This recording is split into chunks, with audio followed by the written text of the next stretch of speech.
बच्चों पिछली क्लास में हमने बर्नौली की प्रमेय पढ़ी थी और बर्नौली की प्रमेय पर बेस्ड एक क्वेश्चन भी किया था। देखो बर्नौली की थ्योरम के बाकी क्वेश्चन करते हैं, लेकिन उसके पहले हम 3 स्पेशल केस देख लेते हैं। पहला स्पेशल केस वो देखते हैं जिसमें द्रव किसी समरूप क्रॉस सेक्शन के ट्यूब में बह रहा है। दूसरा स्पेशल केस वो लेंगे जिसमें द्रव खुले वातावरण में बह रहा है, जैसे नल से पानी गिरता है ना, वैसे द्रव खुले वातावरण में बह रहा है। और तीसरा स्पेशल केस वो लेंगे जिसमें द्रव किसी क्षैतिज ट्यूब में बह रहा हो।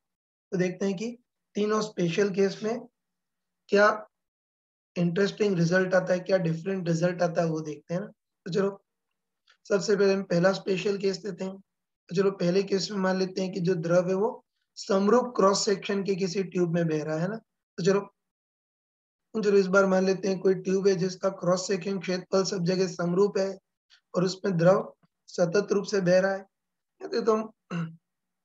ये तो हम कॉन्टिन्यूटी इक्वेशन से बिल्कुल कॉन्फिडेंटली बोल सकते हैं कि इस बार ट्यूब में सब जगह क्रॉस सेक्शन क्षेत्रफल ए समान है, तो सांतत्य समीकरण के अनुसार द्रव का वेग भी समान होगा। कह सकते हैं ना। सांतत्य समीकरण में क्या होता है, a1v1 इक्वल टू a2v2। तुम बताओ कि ट्यूब में सब जगह क्रॉस सेक्शन क्षेत्रफल समरूप है, तो ऑब्वियसली द्रव प्रवाह का वेग भी समरूप होगा। मतलब यहाँ द्रव प्रवाह का वेग v है तो इधर भी v होगा। अब कई मूर्ख लोग है ना इसमें गलती करते हैं। कई बेवकूफ लोग बोलते हैं कि द्रव नीचे गिर रहा है तो गुरुत्वीय बल के कारण इसका वेग बढ़ेगा, लेकिन वेग तो बढ़ ही नहीं सकता है। तो बताओ कि ट्यूब में सब जगह क्रॉस सेक्शन क्षेत्रफल समरूप है, तो सांतत्य समीकरण के अनुसार हर सेक्शन पर द्रव का वेग भी समान होना ही चाहिए।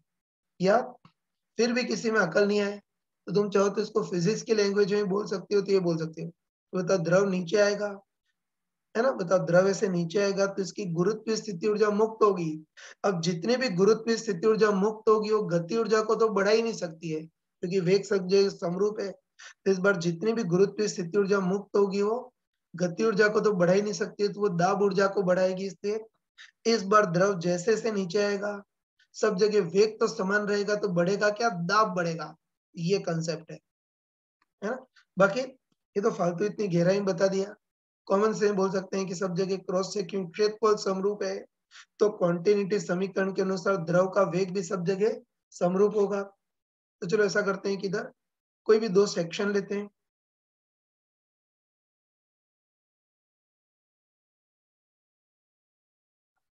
तो ऐसा करते हैं कि इसको सेक्शन 1 मान लेते हैं, इसको सेक्शन 2।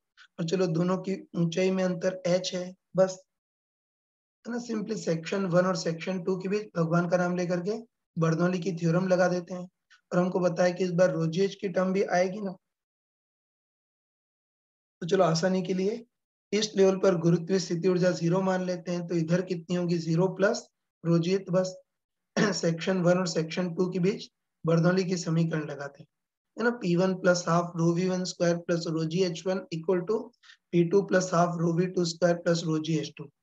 तो चलो P1 को ऐसे ही रहने देते हैं plus half rho V1 square, लेकिन हमको पता है इस बार लिक्विड समरूप क्रॉस सेक्शन के ट्यूब में बह रहा है, तो द्रव प्रवाह की चाल भी समरूप रहेगी। इससे V1 की जगह है ना, यहाँ भी द्रव प्रवाह की चाल V रहेगी और यहाँ भी V, तो V1 स्क्वायर की जगह V स्क्वायर ही आ जाएगा plus rho ji H equal to P2। तो यहाँ था P2 plus half rho V2 square, लेकिन समरूप क्रॉस सेक्शन का ट्यूब है तो द्रव की चाल भी समान रहेगी। इधर V है तो इधर भी V, तो गति ऊर्जा की term half rho V square ये रहेगी प्लस रो जी H। तो इस लेवल पर गुरुत्वीय स्थिति ऊर्जा 0 मानेंगे। बस हम कह सकते हैं कि समरूप क्रॉस सेक्शन की ट्यूब में द्रव बह रहा है तो सब जगह द्रव प्रवाह की चाल समान रहेगी, तो गति ऊर्जा हाफ रो V स्क्वायर भी समान रहेगी। तो हाफ रो V स्क्वायर से हाफ रो V स्क्वायर की टर्म कैंसिल हो जाएगी और इसको सॉल्व करेंगे तो अपने पास कितना आएगा, P2 equal to P1 plus rho ji H, है ना। मतलब हम बोल सकते हैं कि इस बार इधर दाब P1 हो तो H गहराई पर इधर दाब कितना होगा, P1 प्लस रो जी H होगा। तो बताए तो सिंपली फ्लूइड स्टैटिक्स का ही रिजल्ट आ गया, है ना। ये तो बिल्कुल फ्लूइड स्टैटिक का ही रिजल्ट आ गया। बस इससे हम कंक्लूजन निकाल सकते हैं कि कभी भी लिक्विड समरूप क्रॉस सेक्शन के ट्यूब में बह रहा हो तो वहां तो हम सिंपली फ्लूइड स्टैटिक्स का कंसेप्ट लगा सकते हैं, इसको लॉजिकली भी इसको लॉजिकली भी जस्टिफाई कर सकते हो, तो तुम खुद बताओ ना।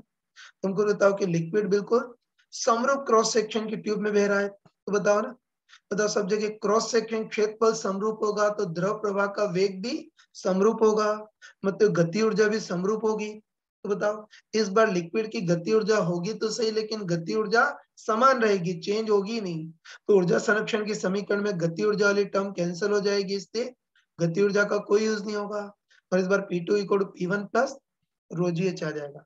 ये तो बोल सकते हैं कि समरूप क्रॉस सेक्शन की ट्यूब में लिक्विड बह रहा हो तो सब जगह क्रॉस सेक्शन क्षेत्रफल समरूप, तो द्रव प्रवाह का वेग भी समरूप रहेगा, गति ऊर्जा भी समान रहेगी। तो इस केस में लिक्विड बह रहा है तो उसकी गति ऊर्जा होगी तो सही, लेकिन समान रहेगी। इससे इसमें गति ऊर्जा का कोई यूज नहीं होगा, धरी की धरी रह जाएगी। इससे यहाँ द्रव भले ही बह रहा है फिर भी हम फ्लूइड स्टैटिक्स के कंसेप्ट लगा सकते हैं। ये तो ध्यान रखना। अब अगर किसी भी क्वेश्चन में द्रव समरूप क्रॉस सेक्शन की ट्यूब में बह रहा हो तो इतना कचरा करने की जरूरत नहीं, डायरेक्ट बोल सकते हैं कि द्रव समरूप क्रॉस सेक्शन की ट्यूब में बह रहा हो। तब तो हम सिंपली फ्लूइड स्टैटिक लगा सकते हैं, मतलब यहाँ दाब P है, तेज गहराई पर सिंपली P प्लस ρgh लगा सकते हैं। तो इस केस में जो प्रोसेस है उसको बिल्कुल सिंपल फिजिक्स की लैंग्वेज में ऐसा बोल सकते हैं कि बता इस बार लिक्विड नीचे आएगा तो गुरुत्वीय स्थिति ऊर्जा मुक्त होगी। अब जितनी भी गुरुत्वीय स्थिति ऊर्जा मुक्त होगी वो गति ऊर्जा को तो बढ़ा ही नहीं सकती है, क्योंकि क्षेत्र पर समरूप है तो चाल तो समरूप है, मतलब इस बार गति ऊर्जा तो बढ़ेगी नहीं। तो बताओ इस बार जितनी भी गुरुत्वीय स्थिति ऊर्जा मुक्त होगी वो सारी दाब ऊर्जा को बढ़ाने में जाएगी, मतलब दाब को बढ़ाने में जाएगी। तो फर्स्ट स्पेशल केस तो पढ़ लिया। चलो अब हम दूसरा स्पेशल केस देखते हैं। तो है ना, अब मान लेते हैं कि जो द्रव है वो खुले वातावरण या खुले वायुमंडल में गिर रहा है, तब क्या स्पेशल केस बनेगा वो देखते हैं। ये तो चलो मान लेते हैं कोई नल है, ठीक है ना। मान लेते हैं कोई नल है और उससे पानी गिर रहा है, तो हमको पता है कि नल से निकलने के बाद जो पानी है वो बिल्कुल खुले वातावरण में गिरेगा, ठीक है। बस अब हमको देखना है इस बार क्या स्पेशल समीकरण बनेगी वो देखते हैं। हाँ बच्चों, समीकरण तो बाद में, लेकिन कोई स्मार्ट पर्सन हो तो इसको लॉजिकली भी सोच सकता है ना। तो हम बोल सकते हैं 1 मिनट, है ना। हम लॉ हम लॉजिकली बोल सकते हैं कि बताओ नल से निकलने के बाद पानी खुले वातावरण में गिर रहा है, बताओ इधर भी पानी वायुमंडल के संपर्क में होगा, इससे यहाँ भी दाब P नॉट, और इधर भी पानी वायुमंडल के संपर्क में होगा, इससे यहाँ भी दाब P नॉट। तो बताओ इस बार सब जगह दाब समान होगा। जैसे इस केस में वेग या गति ऊर्जा समान थी ना, वैसे इस बार हर जगह पानी वायुमंडल के संपर्क में तो सब जगह दाब समान होगा। तो बस है ना, फिजिक्स की लैंग्वेज में बोल सकते हैं कि इस बार पानी नीचे गिरेगा तो गुरुत्वीय स्थिति ऊर्जा मुक्त होगी। अब बताओ जितनी भी गुरुत्वीय स्थिति ऊर्जा मुक्त होगी और दाब को तो बढ़ा ही नहीं सकती है, क्योंकि दाब सब जगह समान है। तो इस बार जितनी भी गुरुत्वीय स्थिति ऊर्जा मुक्त होगी और दाब को तो बढ़ा ही नहीं सकती है, तो जितनी भी गुरुत्वीय स्थिति ऊर्जा मुक्त होगी वो गति ऊर्जा को बढ़ाएगी, मतलब इस बार इस लिक्विड की चाल बढ़ेगी या गति ऊर्जा बढ़ेगी, है ना। तो इस बार पक्का बोल सकते हैं नीचे अगर गुरुत्व स्थिति ऊर्जा मुक्त होगी जो दाब ऊर्जा को तो बढ़ा ही नहीं सकती, तो इस बार गति ऊर्जा को बढ़ाएगी। तो इस बार लिक्विड जैसे से नीचे आएगा वैसे वैसे इसका वेग बढ़ेगा। बस इस बार क्या स्पेशल समीकरण बनेगी वो देखते हैं। तो उसके लिए ऐसा करते हैं कि यहाँ भी कोई 2 सेक्शन लेते हैं। चलो इसको सेक्शन 1 और इसको सेक्शन 2, दोनों की ऊंचाई में अंतर h है ना। और हमको पता है कि इस बार खुले वातावरण में गिरा है तो जैसे जैसे पानी नीचे गिरेगा इसका वेग बढ़ेगा। तो चलो यहाँ वेग v1, यहाँ वेग v2, और दोनों सेक्शन की ऊंचाई में अंतर h मान लेते हैं। बस इस बार भी सेक्शन 1 और 2 के बीच भगवान का नाम लेकर के बर्नौली की थ्योरम लगा देंगे। P1 plus half rho v1 square plus rho gh1 equal to P2 plus half rho v2 square plus rho gh2। आसानी के लिए इस लेवल पर गुरुत्वीय स्थिति ऊर्जा 0 मान लेते हैं, तो इधर कितनी हो जाएगी 0 प्लस रो gh मान रखता हूँ।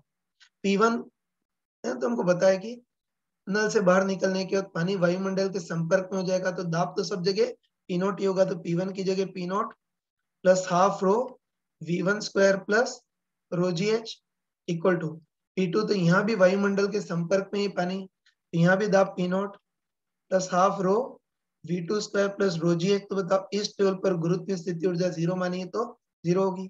तो अब P नॉट से P नॉट कैंसिल हो गया, है ना। तो आगे इसको सॉल्व कर लेना। तो आगे इसको सॉल्व करोगे तो V2 equal to root of V1 square plus 2gh ये आ गया ना। मतलब हम बोल सकते हैं कि यहाँ द्रव का वेग V1 हो, है ना, यहाँ द्रव का वेग V1 हो, तो h नीचे द्रव का वेग कितना होगा, root of V1 square plus 2gh। मतलब ये तो बिल्कुल सॉलिड मैकेनिक्स का रिजल्ट आ गया, है ना। तुम बताओ, सॉलिड मैकेनिक्स में ही पढ़ा था कि किसी पत्थर का प्रारंभिक वेग V1 हो और मुक्त रूप से गति करता हो h जितना नीचे गिरे, तो इसका अंतिम वेग कितना होता है, root of u square plus 2gh होता है ना। जैसे यहाँ भी वही कि पानी का अंतिम वेग root of V1 square plus 2gh। मतलब सॉलिड मैकेनिक्स का कंसेप्ट आ गया, तो इससे हम दूसरा कंक्लूजन ये निकाल सकते हैं कि अगर द्रव खुले वातावरण में बह रहा हो तो वहां अपने सॉलिड मैकेनिक्स के कंसेप्ट लगा सकते हैं। तो देखो, इसको मैथमेटिकली देखा, बाकी कोई स्मार्ट पर्सन हो तो इसको लॉजिकली भी जस्टिफाई कर सकता है ना। तो तुम खुद बताओ कि ठोस की तुलना में द्रव में क्या डिफरेंट होता है, दाब ऊर्जा ही डिफरेंट होती है ना। ठोस की तुलना में द्रव में केवल दाब ऊर्जा ही डिफरेंट होती है, लेकिन तुम बताओ कि अगर द्रव बिल्कुल खुले वातावरण में गिर रहा हो, तब तो सब जगह वायुमंडल के संपर्क में होगा, तो सब जगह दाब पी नॉट होगा। तो इस बार द्रव का दाब होगा तो सही, लेकिन दाब सब जगह समान होगा। तो ऊर्जा संरक्षण की समीकरण में इस बार दाब की टर्म कैंसिल हो जाएगी। तो सिंपल शब्दों में बोल सकते हैं कि यहाँ भी द्रव का दाब होगा तो सही, लेकिन दाब समान होगा। इससे दाब का कोई यूज नहीं होगा, दाब ऊर्जा धरी की धरी रह जाएगी। और तब दाब ऊर्जा का कोई यूज नहीं होगा, मतलब इस बार लिक्विड होते हुए भी ठोस के टाइप से काम करेगा। मतलब यहाँ बिंदास सॉलिड मैकेनिक्स के कंसेप्ट लगा सकते हैं। मतलब डायरेक्ट बोल सकते हैं कि इधर द्रव का वेग V1 हो तो h नीचे आने पर द्रव का वेग root of V1 square plus 2gh है। तो देखो, दोनों रिजल्ट को कंपेरेटिवली याद रखना है ना। तो आगे, है ना, सॉरी, दोनों रिजल्ट को कंपेरेटिवली याद रखना। तो आगे डायरेक्ट रखना कि कभी भी लिक्विड किसी समरूप क्रॉस सेक्शन के ट्यूब में बह रहा हो तब तो अपना फ्लूइड स्टैटिक्स लगा सकते हैं, और कभी भी लिक्विड नल के टाइप से खुले वातावरण में गिर रहा हो तो वहां हम सॉलिड मैकेनिक्स के कंसेप्ट लगा सकते हैं, है ना। और दोनों चीजों को हम थोड़ा सा फिजिक्स की लैंग्वेज में ही बोल सकते हैं ना। तो तुम बताओ, एक मिनट, तुम बताओ कि इसमें पानी, तो मतलब इस केस में जब पानी नीचे आएगा तो गुरुत्व स्थिति ऊर्जा मुक्त होगी।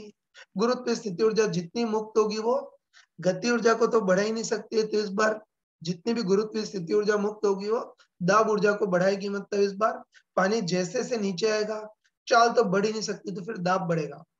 और इसमें देखो, इसमें पानी नीचे आएगा तो गुरुत्व स्थिति ऊर्जा मुक्त होगी, लेकिन इस बार जितनी भी गुरुत्व स्थिति ऊर्जा मुक्त होगी वो दाब ऊर्जा को तो बढ़ा ही नहीं सकती है, तो इस बार एक गति ऊर्जा को बढ़ाएगी। तो इस बार लिक्विड जैसे से नीचे आएगा उसकी चाल या गति ऊर्जा बढ़ेगी। तो ध्यान रखना है ना, दोनों केस में लिक्विड नीचे आएगा तो गुरुत्व स्थिति ऊर्जा मुक्त होगी। इसमें जितनी भी गुरुत्व स्थिति ऊर्जा मुक्त होगी वो दाब ऊर्जा को बढ़ाने में खर्च होगी, तो दाब बढ़ेगा। और इसमें जितनी भी गुरुत्व स्थिति ऊर्जा मुक्त होगी वो गति ऊर्जा को बढ़ाने में जाएगी, मतलब यहाँ लिक्विड की गति ऊर्जा मतलब चाल बढ़ेगी। अब चलो तीसरा स्पेशल केस लेते हैं, है ना। तो तीसरे स्पेशल केस में मान लेते हैं कि इस बार द्रव किसी क्षैतिज ट्यूब में बह रहा हो, तब क्या स्पेशल समीकरण बनेगी वो देखते हैं।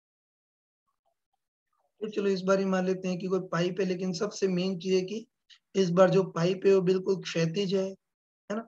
और इस क्षैतिज ट्यूब में द्रव बिल्कुल सतत रूप से बह रहा है ना। और हमको अच्छे पता है कि इस बार जो ट्यूब है वो बिल्कुल क्षैतिज है, तो इस बार हर सेक्शन की जमीन से हाइट सेम होगी। तो समझते हैं कि सेक्शन की ऊंचाई मतलब सेंट्रोमास की ऊंचाई, ऐसे बोल सकते हैं। इस बार जो द्रव है वो क्षैतिज ट्यूब में बह रहा है, इसलिए इस बार हर सेक्शन के सेंट्रोमास की जमीन से ऊंचाई समान होगी, मतलब गुरुत्व स्थिति ऊर्जा समान होगी। बस इस बार बर्नौली की समीकरण कैसी बनेगी वो देखते हैं। तो ऐसा करते हैं कि कोई भी दो सेक्शन लेते हैं। चलो इसको सेक्शन 1 और इसको सेक्शन 2 मान लेते हैं। द्रव क्षैतिज ट्यूब में बह रहा है, इसलिए हर सेक्शन की ऊंचाई तो समान होगी, लेकिन द्रव प्रवाह का वेग अलग अलग हो सकता है। तो इधर द्रव प्रवाह का वेग V1 और इधर V2, इधर द्रव का दाब P1 और इधर P2। तो चलो बुद्धि नहीं लगाते, बस भगवान का नाम लेकर के सेक्शन 1 और 2 के बीच बर्नौली की प्रमेय लगा देते हैं। P1 plus half rho V1 square plus rho ji H1 equal to P2 plus half rho V2 square plus rho ji H2। गुरुत्व स्थिति ऊर्जा के लिए किसी न किसी एक लेवल पर जीरो मानना पड़ता है, तो कहीं भी मान सकते हैं, है ना। बाकी हम नॉर्मली ग्राउंड लेवल पर गुरुत्व स्थिति ऊर्जा जीरो मान लेते हैं, है ना। ग्राउंड लेवल पर जीरो मानेंगे तो यहाँ कितनी हो जाएगी, 0 प्लस रो जी एच, और यहाँ भी 0 प्लस रो जी एच। तो बस सेक्शन 1 और 2 के बीच बर्नौली की थ्योरम लगा देते हैं। तो क्या बनेगी, P1 plus half rho V1 square plus रोजी H1 की जगह रोजी H, क्योंकि इस सेक्शन की भी जमीन से ऊंचाई H है, equal to P2 plus half rho V2 square plus rho g H2। तो इस सेक्शन की भी जमीन से ऊंचाई H है, इसलिए यहाँ भी गुरुत्व स्थिति ऊर्जा रोजी H आएगी और यहाँ भी रोजी H आएगी। तो आराम से बताओ कि द्रव बिल्कुल क्षैतिज ट्यूब में बह रहा है, तो हर सेक्शन के सेंटर मास की जमीन से ऊंचाई समान होगी, तो गुरुत्व स्थिति ऊर्जा भी समान होगी। तो इस बार रोजी H की टर्म आपस में कैंसिल हो जाएगी, और रोजी H की टर्म कैंसिल हो जाएगी, तो अब बर्नौली की समीकरण में 3 की जगह केवल 2 ही टर्म होंगी। रोजी H तो कैंसिल हो जाएगा ना, तो अब बर्नौली की समीकरण 3 की जगह केवल 2 ही टर्म होंगी। तो बताओ अब बर्नौली की समीकरण क्या बनेगी, P1 plus half rho V1 square equal to P2 plus half rho V2 square, है ना। तो ये बोल सकते हैं द्रव क्षैतिज ट्यूब में बह रहा हो तो हर सेक्शन की ऊंचाई समान होगी, तो गुरुत्व स्थिति ऊर्जा भी समान होगी। इसलिए इस बार गुरुत्व स्थिति है ना, इस बार ऊर्जा संरक्षण के समीकरण में गुरुत्व स्थिति ऊर्जा की टर्म कैंसिल हो जाएगी। तो इस बार बर्नौली की समीकरण में 3 की जगह 2 ही टर्म होंगी। मतलब इस बार क्या बनेगी बर्नौली की समीकरण, P1 plus half rho V1 square equal P2 plus half rho V2 square, है ना। मतलब हम बोल सकते हैं कि इस बार प्रत्येक सेक्शन पर P और हाफ रो V स्क्वायर का योग कांस्टेंट रहेगा। रोजित तो कैंसिल हो गया ना, तो इस बार प्रत्येक, है ना, इस बार प्रत्येक सेक्शन पर P और हाफ रो V स्क्वायर का योग कांस्टेंट रहेगा। तो चलो हाफ रो V स्क्वायर को उधर ट्रांसफर करते हैं तो P equal to constant minus half rho V square हो जाएगा।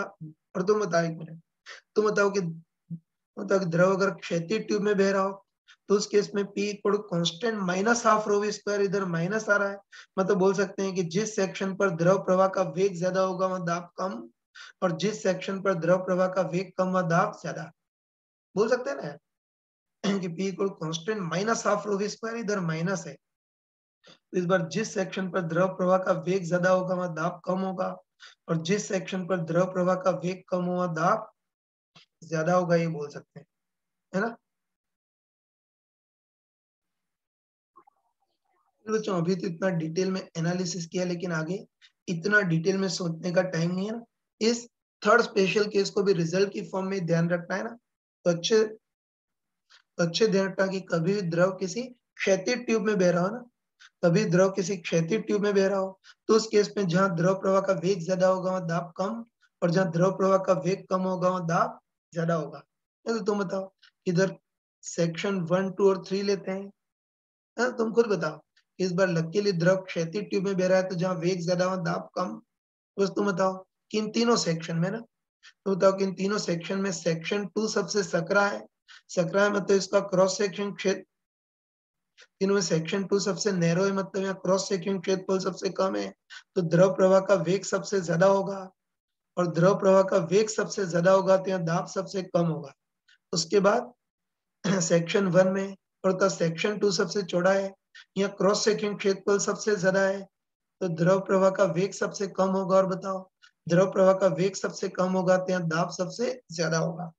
तो ध्यान रखना कि ये जो तीसरा स्पेशल केस है उसका प्रैक्टिकली बहुत सारा यूज होता है। तो डायरेक्ट डायरेक्ट में कि द्रव अगर क्षैतिज ट्यूब में बह रहा हो तो उस केस में जहाँ द्रव प्रवाह का वेग ज्यादा वहां दाब कम, और जहाँ द्रव प्रवाह का वेग कम होगा वहां दाब ज्यादा होगा। देखो कई लोगों को सोचने में अजीब लगता है, कई लोग तो इसको गलत समझते हैं।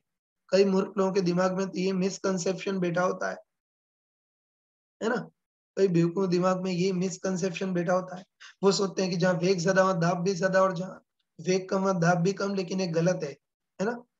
बर्नौली की थ्योरम से जो रिजल्ट आ रहा है वही करेक्ट है कि द्रव क्षैतिज ट्यूब में बह रहा हो तो जहाँ वेग ज्यादा वहां दाब कम, जहाँ वेग कम वहां दाब ज्यादा। हाँ, तो देखो इस चीज को मैथमेटिकली तो देख लिया, इस चीज को मैथमेटिकली देख लिया, लेकिन तुम चाहो तो इसी चीज को तुम लॉजिकली भी जस्टिफाई कर सकते हो, है ना। तुम बताओ एक मिनट, तुम बताओ कि इस बार द्रव, बताओ इस बार द्रव बिल्कुल क्षैतिज ट्यूब में बह रहा है, तो हर सेक्शन की जमीन से ऊंचाई समान होगी, और जमीन से ऊंचाई समान होगी इससे हर सेक्शन पर गुरुत्व स्थिति ऊर्जा तो समान रहेगी। इसलिए इस बार गुरुत्व स्थिति ऊर्जा का कोई रोल नहीं आएगा, है ना। क्षैतिज ट्यूब में हर सेक्शन की ऊंचाई समान होगी तो गुरुत्व स्थिति ऊर्जा भी समान होगी। इसलिए इस बार गुरुत्व स्थिति ऊर्जा का कोई रोल नहीं होगा। बस इस बार कौन कौन सी स्थिति ऊर्जाएं चेंज होंगी, एक तो गति ऊर्जा चेंज होगी और एक दाब ऊर्जा चेंज होगी, प्रेशर एनर्जी चेंज होगी। कह सकते हैं ना, क्षैतिज ट्यूब में ऊंचाई समान है तो गुरुत्व स्थिति ऊर्जा सब जगह समान होगी, वो तो गेम से बाहर ही हो गई। तो इस बार कौन कौन सी ऊर्जाएं चेंज होंगी, केवल गतिज ऊर्जा और दाब ऊर्जा। तो तुम बताओ ना, तो बताओ कि जहां भी नैरो सेक्शन अवेलेबल होगा वहां द्रव प्रवाह का वेग ज्यादा होगा तो वहां गति ऊर्जा ज्यादा होगी, तो कुल ऊर्जा संरक्षित रखने के लिए दाब ऊर्जा वहां कम हो जाएगी। कह सकते हैं ना, नैरो सेक्शन पर द्रव प्रवाह का वेग ज्यादा होगा तो गति ऊर्जा भी ज्यादा होगी, तो कुल ऊर्जा संरक्षित रखने के लिए यहाँ दाब ऊर्जा कम होगी, मतलब दाब कम होगा। और जहाँ बहुत चौड़ा सेक्शन है वहां वेग कम होगा तो गति ऊर्जा भी कम होगी, और गति ऊर्जा कम होगी तो कुल ऊर्जा को संरक्षित रखने के लिए वहां दाब ऊर्जा ज्यादा होगी, तो दाब भी ज्यादा होगा, है ना, ये कह सकते हैं। तो क्षैतिज ट्यूब में जहाँ वेग ज्यादा हो दाब कम, जहाँ वेग कम हुआ दाब ज्यादा, तो इस चीज को हमने मैथमेटिकली भी देख लिया, लॉजिकली भी देख लिया, लेकिन फिर भी अगर किसी को भरोसा नहीं हो तो इसको तुम प्रैक्टिकली भी देख सकते हो ना। तो इसका एक्सपेरिमेंट छोटी क्लासेस में दिया होता है ना। देखो जैसे मान लेते हैं कि धागे से हमने दो गुब्बारे लटका रखे हैं, फिर तुम बताओ कि शुरू में तो गुब्बारे के इधर भी हवा का दाब पी नॉट है और उधर भी दाब पी नॉट है, दोनों तरफ दाब बराबर है, इसलिए शुरू में तो गुब्बारे बिल्कुल ऊर्ध्वाधर ही रहेंगे, है ना। लेकिन देखो अब ऐसा करते हैं कि गुब्बारे के बीच वाले पार्ट में अंदर की ओर फूंक मारते हैं, जिसको चित्र में बता नहीं पा रहा हूँ, मैं इस टाइप से बता रहा हूँ, है ना, वो है ना। तो ऐसा करते हैं गुब्बारे के बीच वाले पार्ट में अंदर की ओर फूंक मारते हैं, और तुम प्रैक्टिकली देखोगे कि फूंक मारने पर गुब्बारे दूर दूर नहीं जाएंगे, उल्टा गुब्बारे पास पास आएंगे, है ना। किसी अनपढ़ को मूर्ख को बोले तो ये बोलेगा फूंक मारने पर गुब्बारे दूर दूर जाएंगे, लेकिन तुम प्रैक्टिकली देखोगे, है ना, तुम प्रैक्टिकली देखोगे तुमको पता चलेगा कि गुब्बारे के बीच वाले पार्ट में अगर फूंक मारे तो इस बार गुब्बारे दूर दूर नहीं जाएंगे, उल्टा पास पास आएंगे।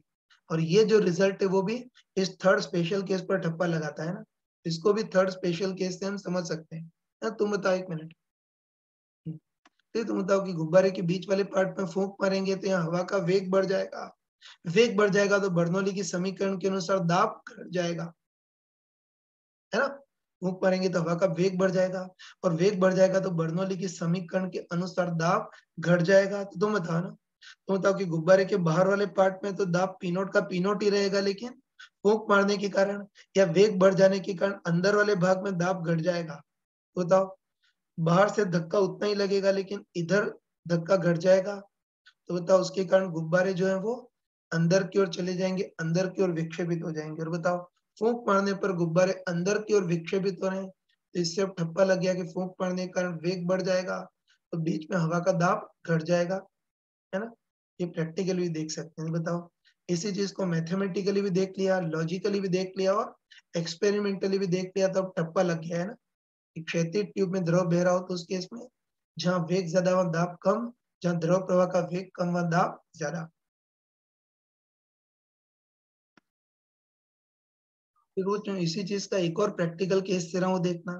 तो जैसे मान लेते हैं कि कोई झोपड़ी है और उसके ऊपर पक्की छत नहीं बल्कि उसके ऊपर टीन की शीट रख दी है, मतलब टीन का छप्पर रख दिया है ना। अब मान लेते हैं कि कभी आंधी आ रही है, ये तुमने न्यूज में सुना होगा कि आंधी आती है तो उसके कारण टीन की छप्पर ऊपर उठ जाती है। ठीक है, तो देखो इसको भी बर्नौली की थ्योरम के थर्ड स्पेशल केस से रिलेट कर सकते हैं, एक्सप्लेन कर सकते हैं ना। तो बताओ कैसे कोई सामान्य दिन हो, है ना, आंधी नहीं आ रही हो, अगर कोई सामान्य दिन हो तो उसमें तो इस छप्पर के नीचे जो झोपड़ी वाला पार्ट है वहां भी हवा रुकी होती है, तो वहां भी दाब पी नॉट होगा, नॉर्मल डे होती होगा। ये छप्पर के नीचे झोपड़ी का अंदर वाला पार्ट है, वहां भी हवा रुकी हुई है तो वहां भी दाब पी नॉट होगा, और ऊपर भी हवा रुकी है इससे ऊपर भी दाब पी नॉट होगा। तो था शुरू में तो इस छप्पर के ऊपर और नीचे दाब समान होगा तो बल भी बैलेंस्ड होगा। इसे शुरू में हवा के कारण छप्पर पर कोई प्रभावी बल नहीं लगेगा, है ना। लेकिन चलो, है ना, हम्म, शुरू में तो ऊपर नीचे दोनों तरफ दाब पी नॉट ही होगा। लेकिन चलो अब मान लेते हैं कि ऐसी आंधी आ रही है ना। अब मान लेते हैं ऐसी आंधी आ रही है और तुम बताओ, तो बताओ आंधी आएगी तो उसके कारण हवा का वेग बढ़ जाएगा, वेग बढ़ जाएगा तो बर्नौली की समीकरण के अनुसार यहाँ दाब घट जाएगा, है ना। तो आंधी आएगी तो हवा का वेग बढ़ जाएगा, वेग बढ़ जाएगा तो बर्नौली की समीकरण के अनुसार दाब घट जाएगा।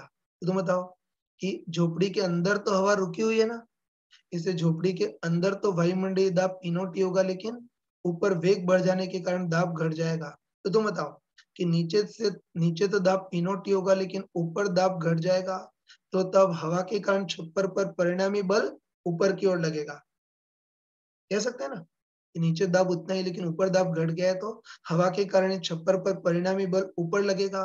और ये है ना, ऊपर की ओर जो बल लगेगा उसको लिफ्ट फोर्स बोलते हैं। और ये लिफ्ट फोर्स इस छप्पर की डेड वेट में तो mg से ज्यादा हो तो छप्पर ऊपर उठ जाएगी। नहीं तो कई बार क्वेश्चन पूछा जाता है कि आंधी का वेग कितना हो ताकि छप्पर ऊपर उठने लग जाए, वो देखना है।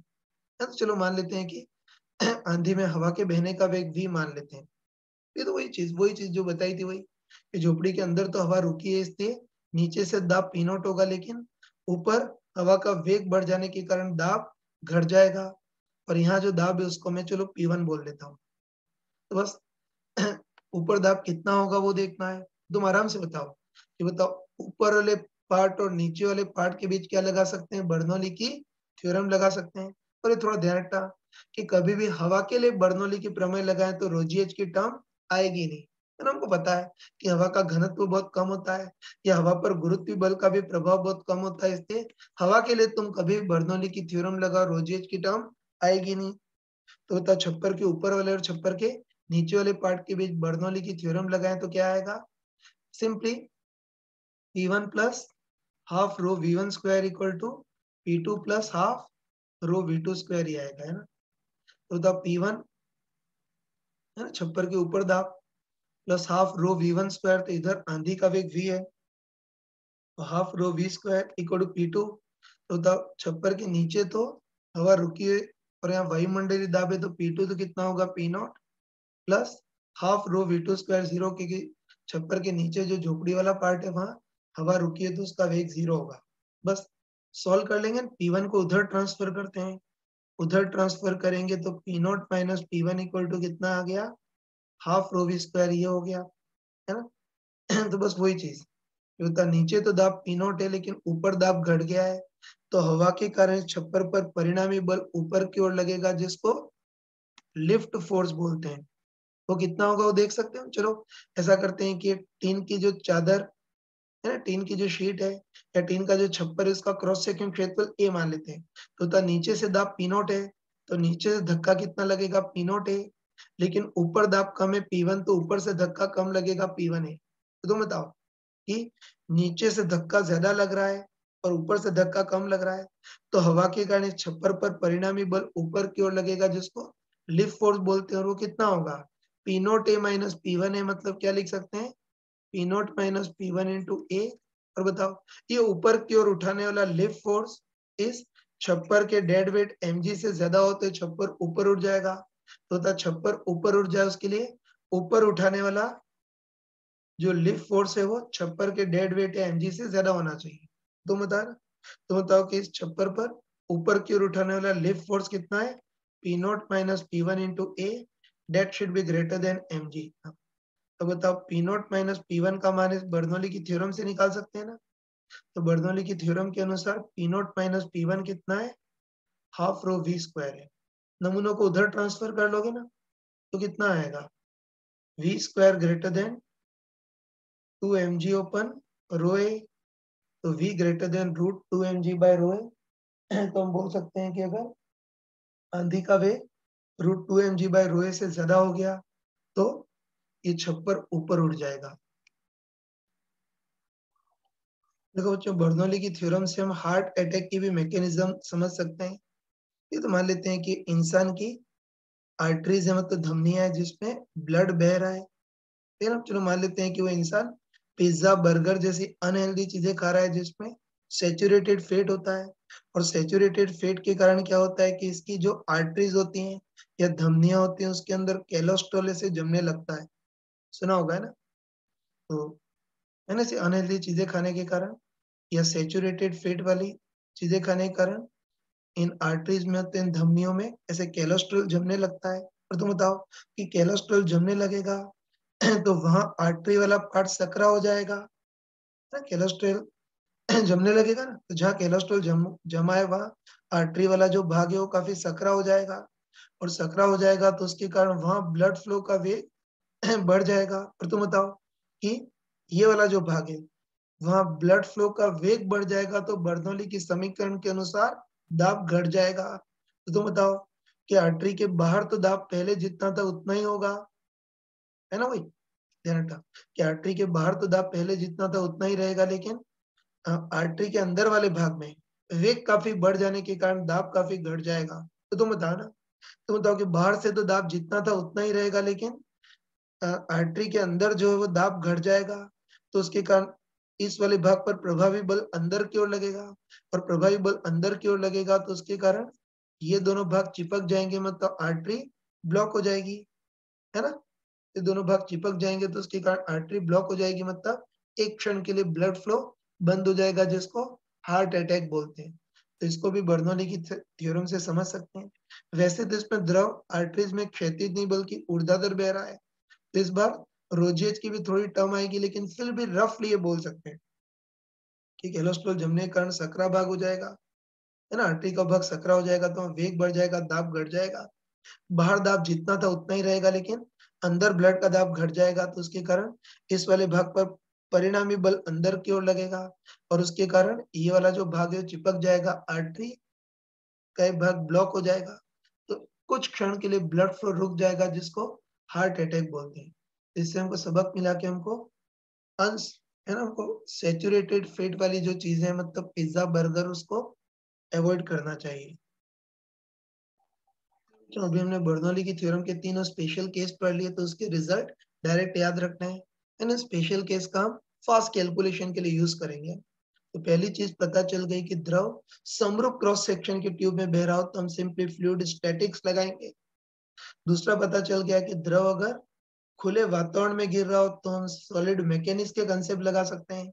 और तीसरा और सबसे इंपॉर्टेंट रिजल्ट ये पता चला कि द्रव किसी क्षैतिज ट्यूब में बह रहा हो तो उस केस में फिर जहां वेग ज्यादा होगा वहां द्रव का दाब कम, और जहां द्रव प्रवाह का वेग कम वहां दाब ज्यादा होगा। अब ध्यान रखना कि इसमें बाकी दो तो बहुत नॉर्मल थे, लेकिन जो तीसरा स्पेशल केस था वो बहुत ज्यादा यूजफुल है।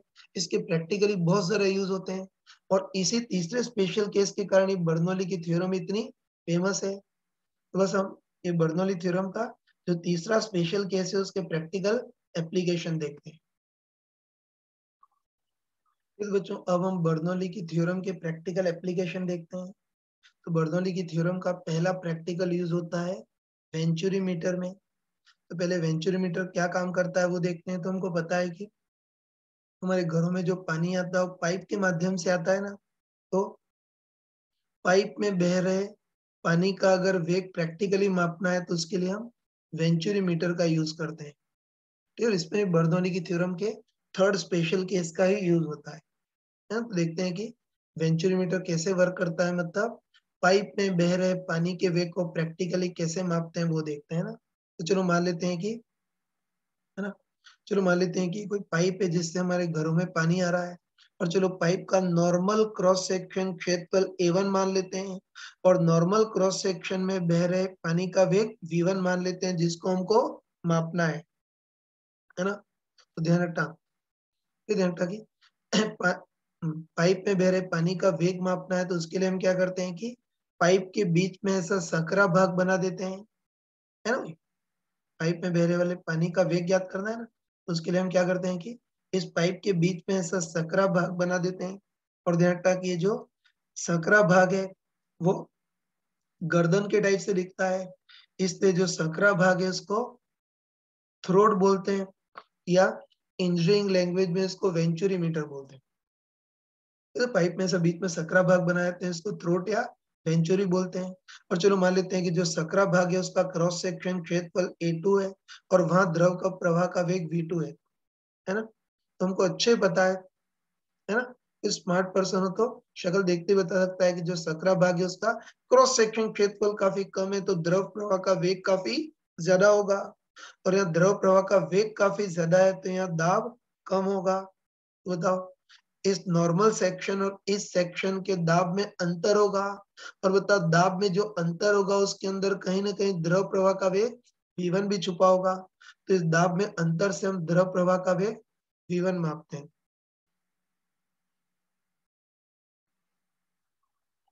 होता है कि पाइप का नॉर्मल क्रॉस सेक्शन क्षेत्रफल A1 ज्यादा है, तो यहाँ द्रव प्रवाह का वेग कम होगा, तो यहाँ दाब ज्यादा होगा। और जो सकरा भाग यहाँ द्रव प्रवाह का वेग ज्यादा है तो दाब कम होगा। ये तो हमको देखना है कि सेक्शन 1 और सेक्शन 2 के दाब में अंतर कितना होगा, और ये दाब में अंतर कहीं ना कहीं वेग v1 से रिलेटेड होगा, है ना। तो डेटा की ढंग से देखो, तो इसमें v1 और v2 दो वेरिएबल हैं, दो वेरिएबल है तो हमको दो समीकरण चाहिए, और द्रव प्रवाह के केस में दो समीकरण बिल्कुल सेट होती हैं, एक तो सांतत्य समीकरण और दूसरी बर्नौली की समीकरण। तो चलो इसको सेक्शन 1 और इसको सेक्शन 2, तो द सेक्शन 1 और सेक्शन 2 के बीच एक तो क्या लगा देंगे, सांतत्य समीकरण। तो सांतत्य समीकरण के अनुसार simply a1 v1 equal to a2 v2 है, तो इससे हम v2 निकाल सकते हैं। तो v2 कितना आ गया बताओ, a1 by a2 into v1। तो एक समीकरण तो कॉन्टिन्यूटी समीकरण, और सेक्शन 1 और 2 के बीच दूसरी समीकरण कौन सी, बर्नौली की समीकरण। और है ना, और मुझे बताने की जरूरत नहीं कि इस बार द्रव लकीली क्षैतिज ट्यूब में बह रहा है, इसलिए इस बार बर्नौली की समीकरण में रोजिएट की टर्म आएगी नहीं। तो इस बार बर्नौली की समीकरण में केवल दो ही टर्म आएंगी।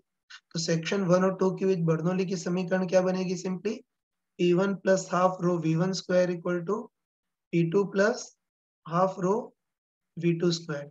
बस आराम से बताओ, है ना, आराम से बताओ कि ढंग से देखो, तो इसमें V1 V2 दो वेरिएबल हैं और दो समीकरण आ गई। बस सिंपली इन दोनों समीकरणों को सॉल्व कर सकते हो ना। तो तुम बताओ ना, तुम बताओ कि हमको नॉर्मल क्रॉस सेक्शन में, है ना, हमको सामान्य क्रॉस सेक्शन में बहने वाले द्रव का वेग v1 निकालना है, v2 को हटाना है। तो उसके लिए फर्स्ट समीकरण से v2 का मान निकाल लेंगे और सेकंड समीकरण में रख देते हैं। तो फर्स्ट समीकरण से v2 का मान क्या रखेंगे, फर्स्ट समीकरण से v2 का मान क्या निकाले, a1 by a2 into v1, और सेकंड समीकरण में v2 का मान रख देंगे। तो v2 इतना है तो v2 का स्क्वायर कितना हो गया, a1 बाय a2 का स्क्वायर इंटू v1 स्क्वायर, ये हो गया। आगे इसको सोल्व कर सकते हो ना। तो चलो दाब वाली टर्म को इधर और इसको इधर, तो एलएचएस में क्या आ जाएगा, P1 माइनस P2, और आरएचएस में क्या आ जाएगा, half rho V1 square into A1 by A2 का square minus half rho V1 square. मैं जगह नहीं इसलिए ही लिख रहा हूँ, एलएचएस में P1 माइनस P2, आरएचएस में half rho V1 square common आ जाएगा, तो A1 बाय A2 का स्क्वायर माइनस 1। इन नमूनों को उधर ट्रांसफर करोगे तो इससे तुम्हारे पास V1 आ जाएगा, है ना। और डायरेक्ट बता रहा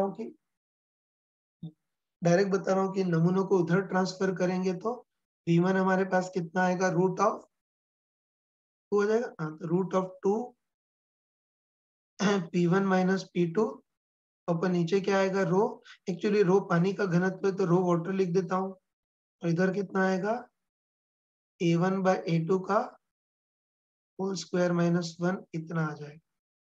हाँ, तो कैलकुलेशन तुम कर सकते हो, बाकी मेन चीज ये है। और तुमको क्लियर ही बोला हूँ कि वेंचुरीमीटर में फॉर्मूला याद रखने की भी जरूरत नहीं है। इनफैक्ट बदसूरत फॉर्मूला किसी को याद रहता भी नहीं है ना। तो वेंचुरीमीटर में फॉर्मूला याद रखने की जरूरत नहीं, बस स्केल आनी चाहिए कि v1 v2 दो वेरिएबल है तो दो समीकरण है। तो सेक्शन 1 और 2 के बीच एक तो सांतत्य समीकरण लगा दोगे और एक बर्नौली की समीकरण, दोनों को सॉल्व करोगे तो नॉर्मल क्रॉस सेक्शन में बह रहे पानी का वेग v1 कितना आएगा, √2 P1 minus P2 upon row water A1 by A2 का स्क्वायर माइनस 1।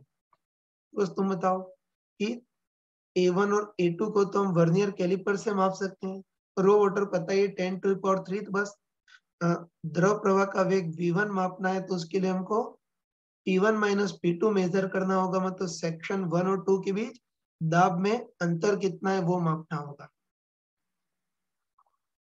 द्रव प्रवाह का वेग v1 मापना है तो उसके लिए हमको P1 माइनस P2 देखना होगा, मतलब इस सेक्शन और इस सेक्शन के दाब में अंतर कितना होगा वो देखना है। तो ध्यान रखना कि दाब में अंतर को भी मापने के दो तरीके हैं, है ना। एक तो पाइप के ऊपर ट्यूब का यूज कर सकते हो और दूसरा तरीका है कि पाइप के नीचे ट्यूब का यूज कर सकते हो। ठीक, चलो अब P1 माइनस P2 मापने का, P1 माइनस P2 मतलब सेक्शन 1 और 2 के बीच दाब में अंतर मापने का पहला तरीका देखते हैं ना। तो तुम बताओ कि इस पाइप में इधर पंक्चर करेंगे तब भी पानी फुहारे के रूप में है ना, प्रैक्टिकली पता है कि पाइप में इधर पंक्चर करेंगे तब भी पानी फुहारे के रूप में बाहर निकलेगा और इधर पंक्चर करेंगे तब भी पानी फुहारे के रूप में बाहर निकलेगा। तो हम क्या करते हैं, फिर हम क्या करते हैं कि इधर और इधर पाइप को पंक्चर तो करते हैं, लेकिन पानी को बाहर निकलने से रोकना है तो उसके लिए क्या करते हैं कि इधर बहुत ऊंची ट्यूब लगा देते हैं। क्या देते हैं, इधर उधर पाइप में छेद करते हैं, मतलब पंक्चर तो करते हैं, लेकिन पानी को बाहर निकलने से रोकना है तो उसके लिए हम बहुत ऊंची ट्यूब लगा देते हैं। तो बताओ, अब पानी है ना, अब पानी फुहारे के रूप में बाहर नहीं निकलेगा बल्कि दाब के अनुसार ऊपर चढ़ेगा। है ना, छेद करके पाइप लगा दिया तो पानी फुहारे के रूप में बाहर नहीं निकलेगा बल्कि दाब के अनुसार ऊपर चढ़ेगा। तो तुम बताओ ना, तुम बताओ कि सेक्शन 1 पर दाब ज्यादा है ना, सेक्शन 1 पर दाब ज्यादा है तो दाब के अनुसार यहाँ पानी ज्यादा ऊपर चढ़ेगा, और सेक्शन 2 पर दाब कम है तो उसके अनुसार पानी कम ऊपर चढ़ेगा। मतलब इन दोनों ऊर्ध्वाधर ट्यूब के पानी के लेवल में अंतर होगा, है ना, जो मान लेते हैं डेल्टा एच है। तो दोनों ट्यूब में पानी के लेवल में अंतर होगा जिसको डेल्टा एच मान लेते हैं। और स्मार्ट पर्सन हो तो स्मार्ट पर्सन तो फीलिंग से समझ सकता है कि इन दोनों ट्यूब के पानी के लेवल में जो अंतर होगा वही दाब में अंतर का मापन मापन होगा। और तो बहुत स्मार्ट पर्सन तो मुंह जुबानी बोल सकता है कि दोनों ऊर्ध्वाधर ट्यूब में वाटर लेवल में डिफरेंट डेल्टा एच हो तो दोनों के दाब में डिफरेंस कितना होगा, रो जी डेल्टा एच डायरेक्ट बोल सकते हैं। लेकिन चलो, कोई मंद बुद्धि हो तो इसको कर भी सकते हैं कि दोनों वाटर लेवल में डिफरेंट डेल्टा एच है तो सेक्शन 1 और सेक्शन 2 के दाब में अंतर कितना होगा वो देखना है। तो चलो ऐसा करते हैं कि इस ऊंचाई को, है ना, ऐसा करते हैं कि ये जो ऊंचाई है उसको एच नॉट बोल देते हैं। ये एच नॉट है तो इसको भी एच नॉट बोल सकते हैं। कई मूर्ख लोग सोचते हैं कि ये तो कम है और ये ज्यादा है, लेकिन ध्यान रखना ये वास्तव में जो ऊंचाई है वो इस सेक्शन के सेंटर ऑफ मास से मेजर करते हैं, वो तो समान ही होगी ना। तो इस ऊंचाई को एच नॉट मान लेते हैं तो ये भी एच नॉट होगी, है ना। बस सेक्शन 1 और 2 के दाब में अंतर कितना होगा वो देखना है। तुम बताए ना, तुम बताओ कि जो क्षैतिज पाइप, जो क्षैतिज ट्यूब है उसमें तो लिक्विड बह रहा है, लेकिन जो ऊर्ध्वाधर ट्यूब है उसमें तो लिक्विड रुका हुआ है। इससे ऊर्ध्वाधर ट्यूब में तो हम सिंपली फ्लूइड स्टैटिक्स लगा सकते हैं। देख सकते हो ना, इसमें भले ही पानी बह रहा हो लेकिन जो ऊर्ध्वाधर ट्यूब है उसमें पानी रुका हुआ है, इसलिए ऊर्ध्वाधर ट्यूब में हम बिंदास फ्लूइड स्टैटिक्स लगा सकते हैं। तो चलो तुम बताओ कि पाइप का ये वाला भाग वायुमंडल के संपर्क में हो तो यहाँ दाब पी नॉट। तो तुम बताओ कि यहाँ दाब पी नॉट है, तो बताओ H naught plus delta H गहराई पर इधर दाब कितना होगा, P not plus rho water ji H naught plus delta H. इतनी सुंदर राइटिंग में नहीं लिख पा रहा हूँ, बाकी समझ जाना कि पानी का ऊपर वाला भाग वायुमंडल के संपर्क में है तो दाब पी नॉट, यहाँ दाब पी नॉट है तो delta H plus H not गहराई पर इधर दाब कितना होगा, P not plus rho water ji H naught plus delta h. तो इधर दाब पी वन इतना आ गया, लिख देता हूँ ना। यहाँ पी नॉट है तो यहाँ दाब कितना होगा, P not plus rho water ji H naught plus delta h. और यहाँ जो दाब है उसको हमने P1 बोल रखा है। ऐसे यहाँ भी कर सकते हैं कि बताओ ये वाला भाग वायुमंडल के संपर्क में तो यहाँ दाब पी नॉट, यहाँ दाब पी नॉट है तो एच नॉट गहराई पर इधर दाब कितना होगा, P not plus rho water ji H not. और बताओ इधर दाब जो है उसको P2 बोला है तो बस सिंपली दोनों को घटा देंगे, दोनों घटाएंगे मतलब P1 माइनस P2 करेंगे तो ये पी नॉट से P naught cancel, rho water ji H not से रो वाटर जी एच नॉट भी कैंसल। तो घटाएंगे तो P1 माइनस P2 कितना बचेगा, और rho water g delta h इतना बचेगा। तो ध्यान रखना कि अभी पहली बार कर रहे से गधों से इतना लिखा है ना, पहली बार कर रहे से मूर्खों से इतना लिखा है, लेकिन ध्यान रखना कि अब अगर है ना, अब अगर एक क्वेश्चन आ गया तो बेवकूफ से इतना लिखने की जरूरत नहीं है ना। फीलिंग से आना चाहिए कि दोनों ट्यूब में वाटर लेवल में जो डिफरेंस होगा वही दाब में अंतर का मापन होगा, है ना। और आगे आगे डायरेक्ट आना चाहिए कि दोनों ट्यूब के वाटर लेवल में अंतर डेल्टा एच है तो आंखें बंद करके बोल सकते हैं कि दोनों सेक्शन के दाब में अंतर कितना होगा, सिंपली रोजी डेल्टा एच डायरेक्ट आना चाहिए। बाकी पीछे की कहानी अपने दिमाग में ही चल जानी चाहिए बस, है ना। वाटर लेवल में अंतर डेल्टा एच है तो दाब में अंतर रो वाटर जी डेल्टा एच होगा बस। अब P1 माइनस P2 का मान यहाँ से रख सकते हैं ना। बस तुम बताओ कि इस, है ना, नॉर्मल सेक्शन में द्रव प्रवाह का वेग कितना होगा, V1 इक्वल √2। और P1 माइनस P2 को क्या लिख सकते हैं, रो वाटर जी डेल्टा एच, और नीचे रो वाटर A1 बाय A2 का होल स्क्वायर माइनस 1, रो वाटर से रो वाटर कैंसिल हो गया, तो द्रव प्रवाह का वेग कितना होगा, √2g डेल्टा एच अपन A1/A2 का स्क्वायर माइनस 1। तो डेल्टा एच को माप सकते हैं, इसको मापने के लिए ट्यूब में मार्किंग लगी होती है, तो डेल्टा एच को माप सकते हैं। A1 A2 को वर्नियर कैलिपर से माप सकते हैं और इन सब का मान रखेंगे, तो इस पाइप में बह रहे पानी का वेग V1 हमारे पास आ जाएगा। इस टाइप से पाइप में बहने वाले पानी का वेग वेंचुरीमीटर से इस टाइप से मापते हैं। बच्चों, दाब में अंतर P1 माइनस P2 को मापने का पहला तरीका देख लिया। देखो, पहला तरीका सिंपल तो है, लेकिन इसमें एक प्रैक्टिकल प्रॉब्लम है। ये तो मैंने बताया था, कि एक्चुअली द्रव का घनत्व, सॉरी, पानी का घनत्व काफी कम होता है, तो पानी बहुत हल्का होता है, और हल्का होता है तो उसके कारण बहुत ज्यादा ऊपर उठेगा, मतलब 3 मीटर या 4 मीटर भी ऊपर चढ़ सकता है। तो बताओ, 3 मीटर या 4 मीटर ऊंची ट्यूब लगाना और लेबोरेटरी में उसको मापना हो प्रैक्टिकली बहुत मुश्किल होता है। इसलिए इस प्रॉब्लम को दूर करने के लिए हम, या दाब में अंतर मापने के लिए हम सेकेंड मेथड यूज करते हैं, है ना। तो तुम बताओ कि पानी बहुत हल्का होता है, ज्यादा ऊपर चढ़ता है, जिसको लेबोरेटरी मापना मुश्किल होता है ना। तो इससे ध्यान रखा कि सेकेंड मेथड में हम क्या करते हैं, पानी जैसे हल्के लिक्विड की जगह मरकरी जैसे भारी लिक्विड का यूज करते हैं।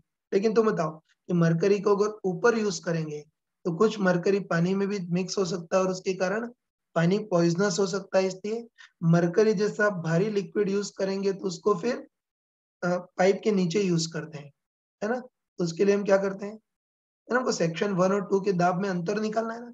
उसके लिए क्या करते हैं कि सेक्शन 1 और 2 के बीच ऐसा यू ट्यूब जमाते हैं, है ना। उसके लिए कि सेक्शन 1 और 2 के बीच ऐसा यू ट्यूब जमाते हैं, और सेक्शन 1 और 2 के नीचे से कोई ऐसा यू ट्यूब जमाते हैं, और इस यू ट्यूब में मरकरी जैसा हैवी लिक्विड भर देते हैं, ठीक है ना। और तुम बताओ कि ऑब्वियसली मरकरी भरा है, तो वो तो अंडरस्टूड है कि मरकरी के ऊपर तो वाटर होगा, लेकिन ये ध्यान रखना 1 और 2 के दाब में अंतर निकालना है, तो 1 और 2 के बीच यू ट्यूब जमाते हैं और इधर मरकरी भर देते हैं। अब तुम बताओ ना, तुम कॉमन से बताओ कि सेक्शन 1 पर दाब ज्यादा है, तो दाब ज्यादा है तो उसके कारण इधर मरकरी का लेवल दब जाएगा, और सेक्शन 2 पर दाब कम है तो यहाँ मरकरी का लेवल ऊपर उठ जाएगा। मतलब इन दोनों भुजाओं में मरकरी लेवल में डिफरेंस होगा।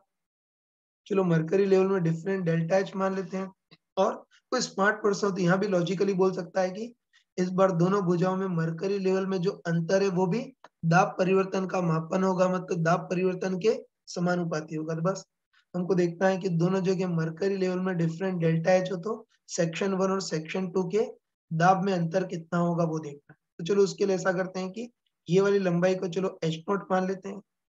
तो बताओ, ये h0 है, ये डेल्टा एच है, तो यहाँ से यहाँ तक कुल दूरी h0 पर डेल्टा एच, तो उसके सिमिलर ये भी कितनी होगी, उसके सिमिलर ये भी h0 पर डेल्टा एच। कई मूर्ख लोग तो सोचते हैं कि ये थोड़ा ज्यादा और ये कम है, लेकिन समझ जाना इस सेक्शन की ऊंचाई मतलब उसके सेंटर मास की ऊंचाई मापनी है, तब तो ये बराबर होंगे, तो कहने की जरूरत नहीं है। ये h0 ये डेल्टा एच, तो यहाँ से यहाँ तक कुल दूरी h0 पर डेल्टा एच है, तो ये भी h0 प्लस डेल्टा एच ही होगी। तो बस तो हमको देखना है कि सेक्शन 1 और सेक्शन 2 के दाब में अंतर कितना होगा वो देखना है। तो उसके लिए वही अपना यूट्यूब का कंसेप्ट यूज कर सकते हैं, और है ना, जरा चक्कर में नहीं फंसना चाहते, सिंपल तरीके से करते हैं। तो उसके लिए हम क्या करते हैं कि सेम क्षैतिज लेवल को पकड़ते हैं, देख रहे हो ना, तो सेम क्षैतिज लेवल को पकड़ते हैं, और तो बताओ कि यहाँ से यहाँ तक यूनिफॉर्मली एक ही लिक्विड है, इससे सेम क्षैतिज लेवल पर दाब समान होना चाहिए। तो चलो पहले इधर दाब इंडिपेंडेंट निकालते हैं ना। तुम बताओ कि सेक्शन 1 पर दाब P2 है ना, सेक्शन 1 पर यहाँ दाब P2 है, यहाँ दाब P2 है, तो बताओ h0 प्लस डेल्टा एच गहराई पर इधर दाब की, ओ सॉरी, सेक्शन 1 पर दाब P1 है, तो उससे h0 प्लस डेल्टा एच गहराई पर इधर दाब कितना होगा, P1 प्लस रो वाटर जी h0 प्लस डेल्टा एच इतना होगा। और वैसे यहाँ भी दाब इंडिपेंडेंट निकालते हैं। तुम बताओ कि सेक्शन 2 पर दाब P2 है, यहाँ दाब P2 है, तो h0 गहराई पर इधर दाब कितना होगा, P2 प्लस रो वाटर जी h0, और यहाँ दाब इतना है तो डेल्टा एच और गहराई पर दाब कितना होगा, P2 प्लस रो वाटर जी h0 तो होगा ही, लेकिन साथ में plus rho mercury g delta h इतना होगा, है ना। और तुम बताओ एक मिनट, तो बताओ कि लकीली यहाँ से यहाँ तक यूनिफॉर्मली एक ही लिक्विड है, तो उसके लिए सेम क्षैतिज लेवल पर दाब बिल्कुल बराबर होना चाहिए। तो तुम बताओ, कि यहाँ दाब कितना है, P1 प्लस रो वाटर जी H naught plus delta h, और यहाँ दाब कितना है, P2 प्लस रो वाटर जी H naught plus rho mercury g delta h इतना है। और बताओ यहाँ से यहाँ तक सेम लिक्विड है, तो सेम क्षैतिज लेवल पर दाब बराबर होना चाहिए। इसको सॉल्व कर सकते हो ना। तो मैं डायरेक्ट बता रहा हूँ कि सॉल्व करेंगे तो rho water ji H not से rho water ji H not cancel, P2 को उधर ट्रांसफर करते हैं, तो उधर ट्रांसफर करेंगे तो LHS में तो P1 minus P2 equal to RHS में ये रो वाटर जी डेल्टा एच को इधर ट्रांसफर करेंगे तो रो mercury minus rho water g delta h इतना आएगा। तो ध्यान रखना कि इसमें भी है ना, इसमें कई लोग मूर्खता करते हैं। कई लोग सोचते हैं कि इन दोनों भुजाओं में दाब, सॉरी, दोनों भुजाओं में मरकरी लेवल की भी डिफरेंट डेल्टा एच है, तो दाब में डिफरेंस रो मरकरी जी डेल्टा एच लिखते हैं, लेकिन ये गलत है। तो बताओ कि इधर डेल्टा एच ऊंचाई का मरकरी है, तो उसके कंपटीशन में इधर डेल्टा एच ऊंचाई तक वाटर भी है। इसलिए इस बार दाब में अंतर रो मरकरी जी डेल्टा एच नहीं होगा, उसकी जगह रो mercury minus rho water g delta H होगा। बस दाब में अंतर आ गया, तो इससे द्रव प्रवाह का वेग भी ज्ञात कर सकते हैं ना। तो हम, है ना, तो हम देख चुके हैं कि नॉर्मल क्रॉस सेक्शन में बहने वाले द्रव का वेग कितना है, √2 P1 माइनस P2। तो इस बार P1 माइनस P2 का मान क्या रख सकते हैं, रो mercury minus rho water g delta H, अपन नीचे तो rho water A1 by A2 का होल स्क्वायर माइनस 1, बस डेल्टा एच का मान रख सकते हो और उससे द्रव प्रवाह का वेग भी ज्ञात कर सकते हो। फिर तुमको क्लियरली बोल रहा हूँ कि ये वेंचुरीमीटर में जो नॉनसेंस फॉर्मूले उसको याद मत रखना, यार कोई याद रख भी नहीं सकता है। कभी वेंचुरीमीटर का क्वेश्चन आ गया तो दिमाग में एक ही चीज चमकनी चाहिए कि V1 V2 दो वेरिएबल है तो दो समीकरण है, तो सेक्शन 1 और 2 की एक तो सांतत्य समीकरण और एक बर्नौली की समीकरण, है ना। और दाब में अंतर मेजर करना हो तो नॉर्मली इस फर्स्ट मेथड का ही क्वेश्चन में यूज करते हैं। तो दोनों ऊर्ध्वाधर ट्यूब में वाटर लेवल में डिफरेंट डेल्टा एच हो, तो दाब में डिफरेंस कितना होगा, simply rho water g delta h, that's all. नीचे ट्यूब यूज करें तो फिर इस टाइप से करना होता है। तो बच्चों वेंचुरीमीटर का एक नॉर्मल टाइप का क्वेश्चन लेते हैं ना। तो ये हमको दे रखा है कि कोई पाइप है जिससे अपने घरों में पानी आ रहा है। चलो, पाइप का नॉर्मल क्रॉस सेक्शन क्षेत्रफल A मान लेते हैं और नॉर्मल क्रॉस सेक्शन में बहने वाले पानी का वेग V मान लेते हैं। अब पाइप में बह रहे पानी का वेग मापना है, तो उसके लिए हम क्या करते हैं कि वही पाइप के बीच में ऐसा सकरा भाग बना देते हैं जिसको थ्रोट या वेंचुरी बोलते हैं। है ना, हमको दे रखा है कि नॉर्मल क्रॉस सेक्शन की तुलना में थ्रोट है जो वेंचुरी वाला पार्ट है उसका क्रॉस सेक्शन क्षेत्रफल आधा है। दाब मापने के लिए दोनों ओर ऊर्ध्वाधर ट्यूब लगा देते हैं और हमको दे रखा है कि ऊर्ध्वाधर ट्यूब में वाटर लेवल में डिफरेंस 60 सेंटीमीटर है। तो बस अगर ऊर्ध्वाधर ट्यूब में वाटर लेवल में डिफरेंस 60 सेंटीमीटर हो तो पाइप में बह रहे पानी का वेग v कितना होगा वो देखना है। फिर तुम खुद बताओ कि वेंचुरीमीटर का एक क्वेश्चन है तो उसमें कोई भी फॉर्मूला रटने की जरूरत नहीं है, इसको अपने बेसिक कंसेप्ट से कर सकते हैं। ठीक, चलो तुम खुद बताओ कि नॉर्मल क्रॉस सेक्शन क्षेत्रफल A और नॉर्मल क्रॉस सेक्शन में पानी के बहने का वेग निकालना है, तो उसको v मान लिया।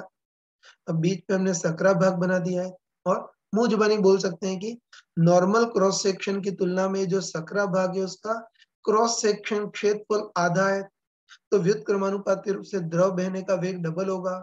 मतलब इधर द्रव बहने का वेग v है तो इधर द्रव के बहने का वेग 2v होगा, है ना। बस इधर द्रव का वेग कम है तो दाब ज्यादा, इधर द्रव का वेग ज्यादा है तो दाब कम, तो सेक्शन 1 और 2 के बीच दाब में अंतर कितना होगा वो देखना है। बस सिंपली सेक्शन 1 और 2 के बीच बर्नौली की थ्योरम लगा देंगे। कहने की जरूरत नहीं कि अ, पानी क्षैतिज ट्यूब में बह रहा है इसलिए बर्नौली की समीकरण में रोजिएज की टर्म आएगी नहीं। तो बर्नौली की समीकरण simply P1 plus half rho V1 square equal to P2 plus half rho V2 square. तो P1 plus half rho V1 square की जगह V स्क्वायर इक्वल टू इधर दाब P2 प्लस हाफ रो और इधर वेग कितना है 2v का स्क्वायर। ये तो इसको सॉल्व कर सकते हो ना। तो भाई ये हाफ रो स्क्वायर की टर्म को इधर ले जाएंगे तो तुम्हारे पास P1 माइनस P2 कितना हो जाएगा, हाफ रो 2v का स्क्वायर माइनस v का स्क्वायर, सॉल्व करेंगे तो 3/2 रो v स्क्वायर इतना आ जाएगा। अब हमको P1 माइनस P2 देखना है ना। P1 माइनस P2 मतलब इस सेक्शन और इस सेक्शन के दाब में अंतर देखना है। तो अब है ना, अब गधोटाई से डिटेल में करने की जरूरत नहीं है ना। हम डायरेक्ट बोल सकते हैं कि दोनों ट्यूब के वाटर लेवल में डिफरेंट डेल्टा एच हो तो दोनों सेक्शन के दाब में अंतर कितना होगा, डायरेक्ट रो water g delta H. Detail पहले बता चुका हूँ। तो ट्यूब में वाटर लेवल में डिफरेंट डेल्टा एच हो तो दोनों सेक्शन के दाब में अंतर कितना होगा, रो वाटर जी डेल्टा एच। तो होता रो वाटर से रो वाटर तो कैंसिल हो गया, तो 3/2 v square equal to g delta h. तो चलो मान भी रख देता हूँ, तो 3/2 v square equal to 3/2 v square equal to G तो कितना है 10 और डेल्टा एच 60 सेंटीमीटर मतलब 0.6 मीटर। तो इसको सॉल्व कर लेना, तो इसको सॉल्व करोगे तो v स्क्वायर इक्वल टू 4 तो v इक्वल टू 2 मीटर पर सेकेंड मतलब पाइप का जो नॉर्मल सेक्शन है उस पर बहने वाले द्रव का वेग 2 मीटर पर सेकेंड आ गया। तो इस टाइप से वेंचुरीमीटर के क्वेश्चन अपने बेसिक कंसेप्ट से कर सकते हैं, इसमें कोई फॉर्मूला रटने की जरूरत नहीं है। देखो बच्चों, अभी हमने बर्नौली की थ्योरम का पहला प्रैक्टिकल एप्लीकेशन देखा जो कि वेंचुरीमीटर में होता था। अब हम बर्नौली की प्रमेय का दूसरा प्रैक्टिकल एप्लीकेशन देखते हैं। ठीक है, ध्यान रखना कि बर्नौली की प्रमेय से हम बहिर्गमन वेग ज्ञात कर सकते हैं जिसको इंग्लिश में वेलोसिटी ऑफ इफ्लक्स बोलते हैं। पहले बहिर्गमन वेग क्या होता है वो देखना। जैसे मान लेते हैं कोई बड़ा सा पात्र है और एच गहराई पर हमने छोटा सा कोई छिद्र किया है, तो तब पानी फुहारे के रूप में बाहर निकलेगा ना। और छिद्र से पानी फुहारे के रूप में जिस वेग से बाहर निकलता है उसको बहिर्गमन वेग या वेलोसिटी ऑफ इफ्लक्स बोलते हैं। कोई बर्नौली की प्रमेय से वेलोसिटी ऑफ इफ्लक्स कैसे ज्ञात करते हैं वो देखते हैं, है ना। तो चलो इस बार मान लेते हैं कोई बहुत बड़ा सा पात्र है जिसका क्रॉस सेक्शन क्षेत्रफल बहुत ही ज्यादा है, इसको कैपिटल ए बोल लेते हैं। और सतह से इसमें सतह से एच गहराई पर हम कोई छोटा सा छिद्र करते हैं, जो छिद्र है उसका क्रॉस सेक्शन क्षेत्रफल स्मॉल ए मान लेते हैं, है ना। और इन क्वेश्चन में हमको दिया होता है कि पात्र का क्रॉस सेक्शन क्षेत्रफल बहुत ज्यादा है और उसकी तुलना में छिद्र का क्षेत्रफल बहुत ही कम है, मतलब A is very very less than capital है।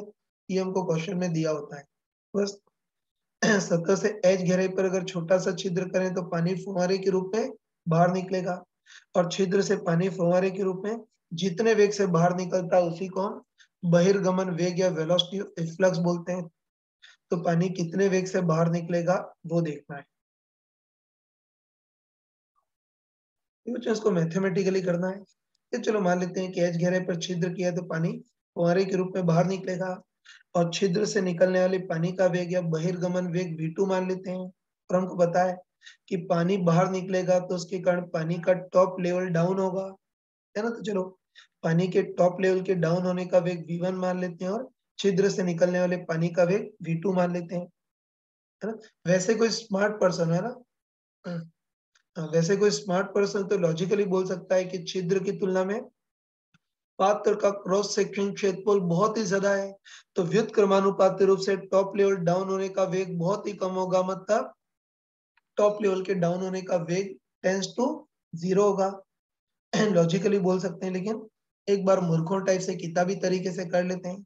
तो छिद्र से पानी बाहर निकलेगा तो टॉप लेवल डाउन होगा ना। तो चलो भगवान का नाम लेकर के मान लेते हैं कि टॉप लेवल के डाउन होने का वेग v1 और छिद्र से निकलने वाले पानी का वेग या बहिर्गमन वेग v2 है। बस अगर ढंग से देखो तो इसमें v1 और v2 दो वेरिएबल है तो दो समीकरण चाहिए। और हमको पता है कि द्रव प्रवाह में दो समीकरण बिल्कुल सेट होती हैं, एक तो कॉन्टिन्यूटी मतलब सातत्य समीकरण और दूसरी बर्नौली की समीकरण। तो चलो ऐसा करते हैं ना, ऐसा करते हैं कि पानी का जो टॉप लेवल है उसको सेक्शन 1 मान लेते हैं और छिद्र से जो पानी निकल रहा है उसको सेक्शन 2 मान लेते हैं। बस आराम से बताओ कि सेक्शन 1 और 2 के बीच एक तो सातत्य समीकरण लगा देंगे और दूसरी बर्नौली की। चलो पहले हम सेक्शन 1 और 2 के बीच सातत्य मतलब कॉन्टिन्यूटी इक्वेशन लगाते हैं। Simply A1 V1 equal to A2 V2। बस बताओ, ये पात्र का क्रॉस सेक्शन क्षेत्रफल कैपिटल है, तो A1 की जगह कैपिटल है इंटू V1 टॉप लेवल के डाउन होने का वेग बराबर A2 छिद्र का क्रॉस सेक्शन क्षेत्रफल स्मॉल है इंटू V2 छिद्र से निकलने वाले पानी का वेग। इसे V1 निकाल सकते हैं ना। बताओ V1 कितना आएगा, A बाय कैपिटल है इंटू V2। तो सेक्शन 1 और 2 के बीच एक तो सांतत्य समीकरण हो गई, ये फर्स्ट समीकरण। और बताओ सेक्शन 1 और 2 के बीच दूसरी समीकरण कौन सी लगा सकते हैं, बर्नौली की समीकरण, है ना।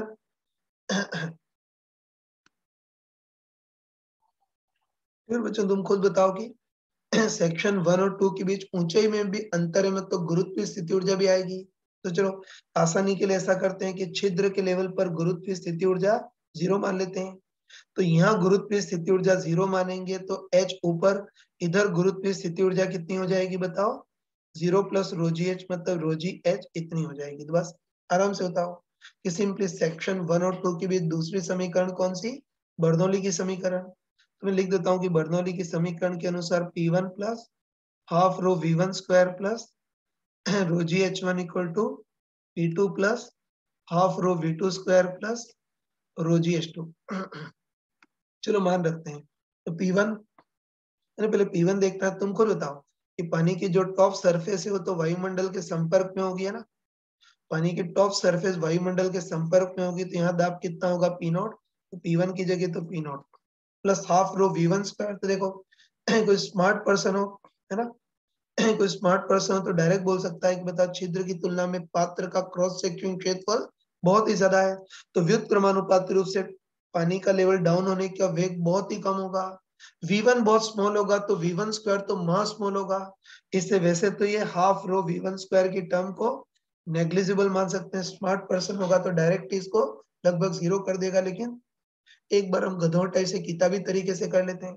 तो P1 की जगह P naught plus half rho V1 square plus rho जी H1। तो बताओ इस लेवल पर गुरुत्व स्थिति ऊर्जा प्रति आयतन 0 माना है, तो यहाँ कितना होगा, प्लस रो जी H हो जाएगा इक्वल टू P2, है ना। P2 यहाँ था।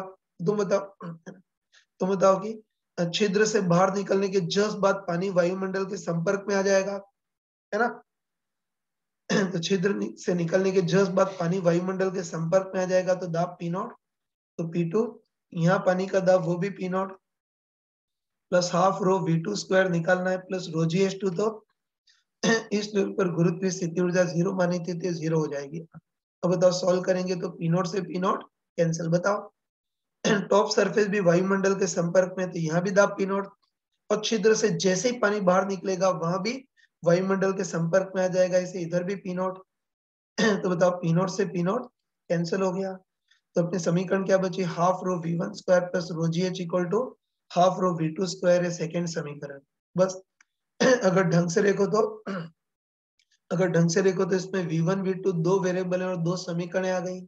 इन दोनों को सॉल्व कर सकते हो ना। बताओ हमको छिद्र से निकलने वाले पानी का वेग V2 निकालना है, मतलब V1 को हटाना है। तो उसके लिए फर्स्ट समीकरण से V1 का मान निकालेंगे और सेकेंड समीकरण में V1 का मान रख देंगे, है ना। फर्स्ट समीकरण से V1 का मान कितना आ गया, A by capital into V2, और सेकेंड समीकरण में इसको रख देंगे तो V1 इतना है तो V1 का स्क्वायर इसका होल स्क्वायर हो गया। आगे सॉल्व कर सकते हो ना। चलो इस नमूने को उधर ट्रांसफर कर लो। तो LHS में कितना आ जाएगा, हाफ रो V2 स्क्वायर तो कॉमन और 1 minus A by capital A का स्क्वायर इक्वल टू LHS में रो जी एच, ये रो से रो कैंसल, टू और इन नमूनों को उधर ट्रांसफर करोगे।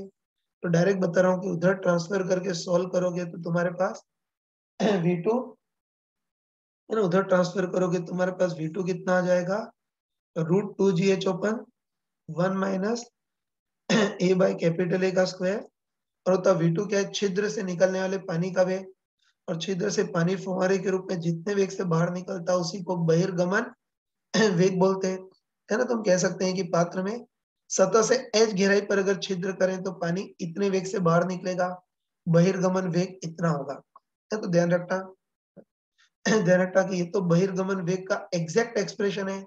अभी तक तो हमने कोई अप्रोक्सीमेशन नहीं लिया ना।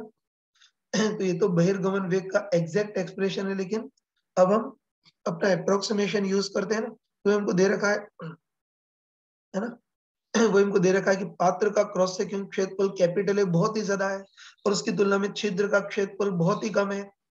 तो बताओ, स्मॉल ए बहुत ही कम है और कैपिटल ए बहुत ज्यादा है, तो ए बाय कैपिटल ए 1 से बहुत ही स्मॉल होगा। तो बताओ ए बाय कैपिटल ए का स्क्वायर तो महा स्मॉल होगा। इससे 1 है ना, 1 के कंपटीशन में ए बाय कैपिटल ए के स्क्वायर को नेग्लिजिबल मान सकते हैं। इसको नेग्लिजिबल मान लिया तो बहिर्गमन वेग लगभग कितना आ गया, √2gh, है ना। तो देखो, अब तो मान के चलना है ना, तो मान के चलना कि हम इसमें जीत, है ना, मान के चलना कि बहिर्गमन वेग के हम जितने भी क्वेश्चन करते हैं उसमें हमको क्वेश्चन में क्लियरली दिया होता है कि पात्र की तुलना में छिद्र का क्षेत्रफल बहुत ही कम है, और डायरेक्ट याद रखना कि छिद्र का क्षेत्रफल बहुत ही कम हो तब तो पानी कितने वेग से बाहर निकलता है, लगभग √2gh के वेग से बाहर निकलता है। बच्चों, इसको रिजल्ट की फॉर्म में याद रखना कि बड़े से पात्र में सतह से एच गहराई पर अगर छोटा सा छिद्र करें तो पानी फुहारे के रूप में कितने वेग से बाहर निकलेगा, √2gh वेग से। और इसमें अच्छे ध्यान रखना कि इसमें एच जो होता है वो छिद्र की जमीन से ऊंचाई नहीं होती, बल्कि छिद्र की सतह से गहराई होती है। जमीन से ऊंचाई कितनी भी उसका कोई महत्व नहीं है। तो बहिर्गमन वेग √2gh, जहाँ एच इस छिद्र की सतह से गहराई होती है ना। और देखो, अभी हमने इसको, है ना, अभी हमने इसको मूर्खों टाइप से किताबी तरीके से डिराइव तो कर लिया, लेकिन थोड़ी सी बेवकूफी की। बताओ, टॉप लेवल के डाउन होने का वेग v1 को कंसीडर भी किया और लास्ट स्टेप में इस वाली चीज को नगण्य माना, तो ये थोड़ी बेवकूफी हो गई है। तो ध्यान रखना, ठीक है ना। ध्यान रखना कि अब कभी बड़े से पात्र से बहिर्गमन वेग पूछे तो मूर्खों टाइप से इतना कचरा करने की जरूरत नहीं। अब हम थोड़ा स्मार्टली कर सकते हैं ना। ध्यान रखना कि जो चीज लास्ट में की है वो शुरू में ही कर सकते हैं, है ना? तो तुम खुद बताओ, 1 मिनट, तुमको बताओ कि तुमको बताओ कि छिद्र की तुलना में पात्र का क्रॉस सेक्शन क्षेत्रफल बहुत ही ज्यादा है, तो व्युत्क्रमानुपाती रूप से टॉप लेवल के डाउन होने का वेग बहुत ही कम होगा, मतलब नगण्य होगा। और बताओ, V2 की तुलना में V1 बहुत स्मॉल होगा, तो V2 स्क्वायर की तुलना में तो V1 स्क्वायर महा स्मॉल होगा, इसलिए टॉप लेवल के डाउन होने का वेग नगण्य मान सकते हैं, है ना। वही क्रॉस सेक्शन क्षेत्रफल बहुत ज्यादा, तो टॉप लेवल के डाउन होने का वेग बिल्कुल बहुत ही कम होगा, मतलब टेंड्स टू 0 होगा। तो बस अब हम क्या करेंगे, सिंपली सेक्शन 1 और 2 के बीच बर्नौली की थ्योरम डायरेक्ट लगाएंगे। तो तुम बताओ, P1 की जगह क्या आएगा, P0 plus half rho V1 square. तो हमको पता है कि टॉप लेवल के डाउन होने का वेग बहुत ही कम है, तो उसको शुरू में ही नेग्लिजिबल मान सकते हो, plus √gh equal to P2। तो छिद्र से बाहर निकलने के जस्ट बाद पानी वायुमंडल के संपर्क में आ जाएगा, तो दाब P0 plus half rho V2 square plus √gh इस लेवल पर 0 माना है। तो इसको सॉल्व करेंगे तो एक लाइन में V2 कितना आ जाएगा, √2gh। तो अब अगर ये डेरिवेशन आ गई तो डायरेक्ट कर देंगे।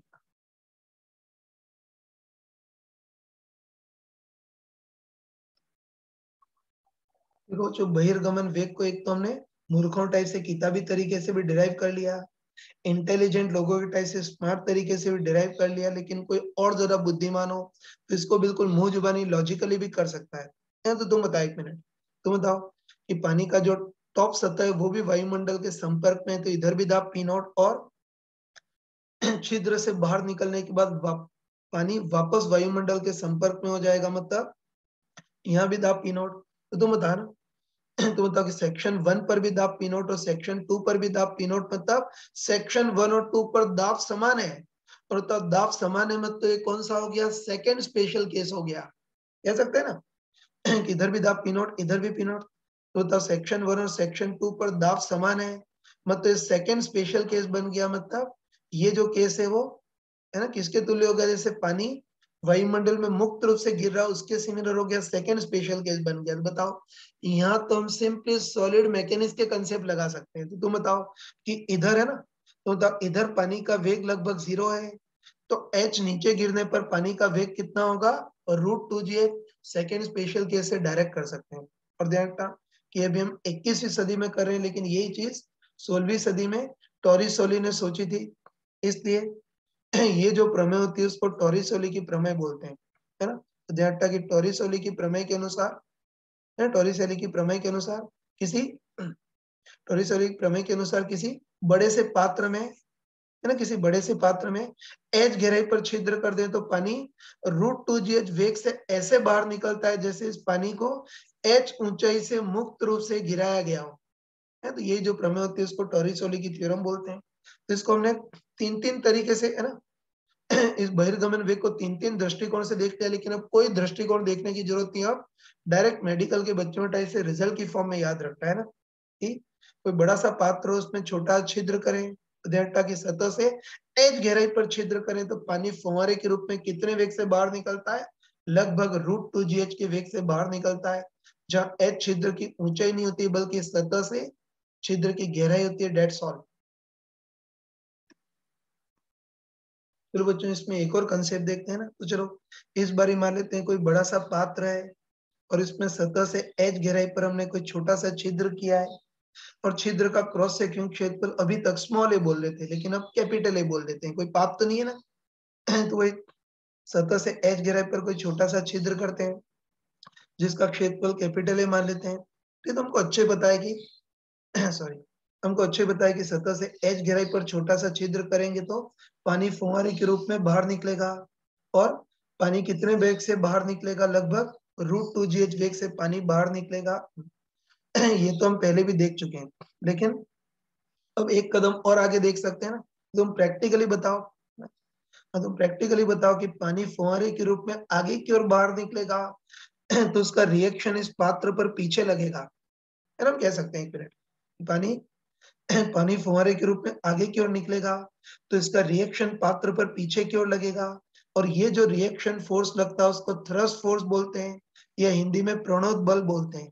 रॉकेट भी इसी मैकेनिज्म से गति करता है कि गैसेस को नीचे की ओर फेंकता है तो रिएक्शन ऊपर की ओर लगता है ना। ये हम डायरेक्ट सोच सकते हैं कि पानी फुहारे के रूप में आगे की ओर निकलेगा तो उसका रिएक्शन पात्र पर पीछे की ओर लगेगा, और पीछे की ओर जो रिएक्शन लगता है उसको प्रणोद बल या थ्रस्ट फोर्स बोलते हैं। और ध्यान रखना कि वेरिएबल मास के कंसेप्ट के अनुसार थ्रस्ट फोर्स कितना होता है? बेसिकली v रिलेटिव dm/dt, जहां v रिलेटिव तो पात्र के सापेक्ष निकलने वाले पानी का रिलेटिव वेग और dm/dt द्रव्यमान निकलने की दर। और चिंता मत करना, इसको न्यूटन्स लॉ से भी हम इजीली डिराइव कर सकते हैं, लेकिन अभी इतना करने का टाइम नहीं है। तो इसको रिजल्ट की फॉर्म में याद रखना कि पानी आगे की ओर निकलेगा तो रिएक्शन पात्र पर पीछे की ओर लगेगा जिसको प्रणोद बल या थ्रस्ट फोर्स। और थ्रस्ट फोर्स बेसिकली कितना होता है? v रिलेटिव dm/dt, है ना। तो लिख देता हूँ कि थ्रस्ट फोर्स कितना होगा? v रिलेटिव dm/dt ना। तो v रिलेटिव तो पात्र के सापेक्ष निकलने वाले पानी का रिलेटिव वेग तो हमको पता है कि पात्र का वेग 0 है ना। पात्र का वेग 0 और निकलने वाले पानी का वेग v है। पात्र के सापेक्ष निकलने वाले पानी का रिलेटिव वेग भी v होगा, जहाँ v √2 GH।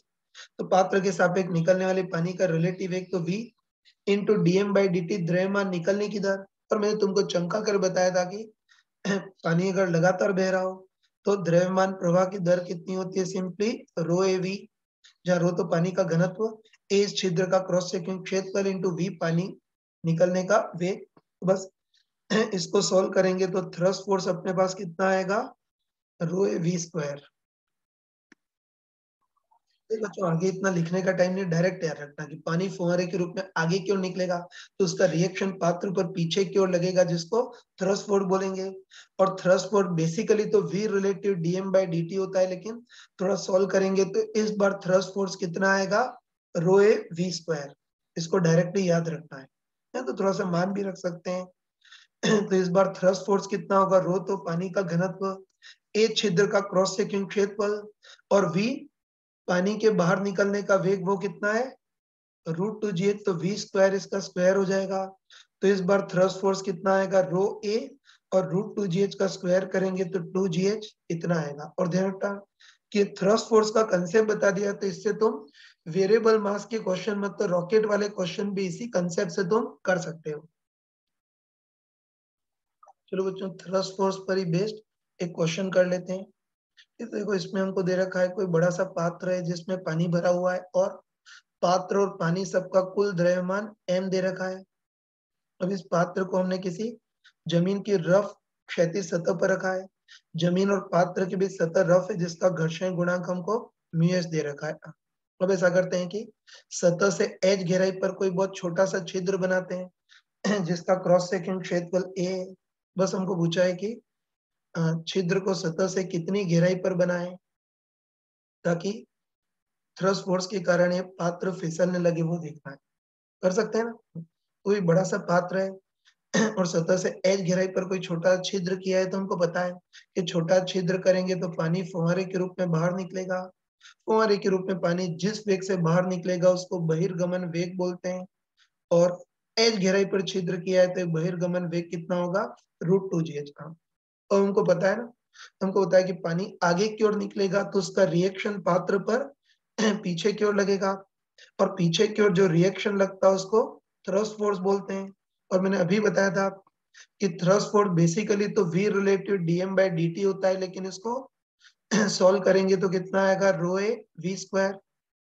तो बस पात्र पर पीछे की ओर थ्रस्ट फोर्स कितना होगा? रो ए छिद्र का क्रॉस सेक्शन क्षेत्रफल, और होता v पानी के बाहर निकलने का वेग √2gh है, तो v स्क्वायर करेंगे तो 2gh ये आएगा, है ना? बताओ इस पात्र पर, है ना, इस पात्र पर एक तो पीछे की ओर रिएक्शन लगेगा, मतलब थ्रस्ट फोर्स लगेगा, और दूसरा कौन सा बल लगेगा? इस पूरे पात्र का डेड वेट या गुरुत्वीय बल mg।